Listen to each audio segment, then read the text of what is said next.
ക്രിസ്തുമസിനോട് അനുബന്ധിച്ച് ഉള്ള ഒരു സങ്കല്പമാണ് സാന്താക്ലോസിൻ്റെ. സമാധാനത്തിൻ്റെ സന്ദേശവാഹകനായിട്ടാണ് സാന്താക്ലോസ് സമ്മാനപ്പൊതികളുമായി നമ്മുടെ വീടുകളിൽ എത്തുന്നത്. എന്നും നാം അങ്ങനെയാണ് കണ്ടിരിക്കുന്നത്.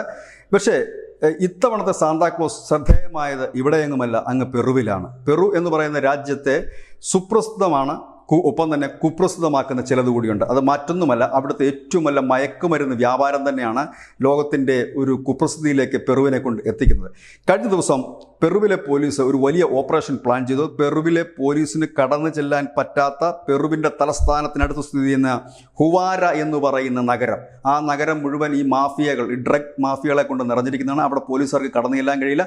അവിടേക്ക് പോലീസുകാർ ഒരു പോലീസ് ഉദ്യോഗസ്ഥനെ സാന്താക്ലോസിൻ്റെ വേഷം കെട്ടിച്ചുകൊണ്ട് അങ്ങോട്ടേക്ക് വിട്ടു. കാരണം പോലീസുകാർ വന്നു കഴിഞ്ഞാൽ സ്വാഭാവികമായി ഈ മയക്കുമരുന്ന് വിൽപ്പനക്കാരുടെ ഏജന്റുമാർ കണ്ടെത്തുകയും വലിയ ആക്രമണം ഉണ്ടാകുകയും ചെയ്യും. അത് തടയുന്നതിന് വേണ്ടിയിട്ടാണ് സാന്താക്ലോസിൻ്റെ വേഷം കെട്ടിച്ചിട്ട് പോലീസുകാരനെ കടത്തിവിടുകയും അവിടെ ഒരു ഗോഡൗൺ, വലിയ രീതിയിൽ കൊക്കൈനും കഞ്ചാവും മറ്റു ലഹരി വസ്തുക്കളും സൂക്ഷിച്ച് വിൽപ്പന നടത്തിയിരുന്ന ഒരു വലിയ ഗോഡൗൺ, ഈ ഗോഡൗണിൻ്റെ സമീപത്തേക്ക് ഈ സാന്താക്ലോസ് നടന്നു ചെല്ലുകയും പെട്ടെന്ന് തന്നെ കയ്യിലിരുന്ന് ചുറ്റിക കൊണ്ട് പുട്ടടിച്ച് തകർത്ത് നുടിയിടയ്ക്കുള്ളിൽ സാന്താക്ലോസിനോടൊപ്പം എത്തിയ പോലീസ് ഉദ്യോഗസ്ഥരും ഇരച്ച് അകത്തേക്ക് കയറുകയും പ്രതികളെ കീഴ്പ്പെടുത്തുകയും ചെയ്യുന്ന ദൃശ്യങ്ങളാണ് സമൂഹ മാധ്യമങ്ങളിൽ വൈറലായിരിക്കുന്നത്. ഏതായാലും പ്രേക്ഷകർക്ക് വേണ്ടി ഞങ്ങൾ ആ ദൃശ്യങ്ങളുടെ വീഡിയോ ലിങ്ക് ഈ വാർത്തയുടെ താഴെ ഡിസ്ക്രിപ്ഷനിൽ ആ ലിങ്ക് നൽകിയിട്ടുണ്ട്. പ്രിയപ്പെട്ട പ്രേക്ഷകർക്കും കാണാവുന്നതാണ്. ഏതായാലും ലോകത്തിൻ്റെ മുഴുവൻ സന്ദേശവാഹകരായ താറുള്ള സാന്താക്ലോസ് ഇതും ഒരു സമാധാനത്തിൻ്റെ നീക്കമായിട്ട് തന്നെ നമുക്ക് വിലയിരുത്താൻ കഴിയും.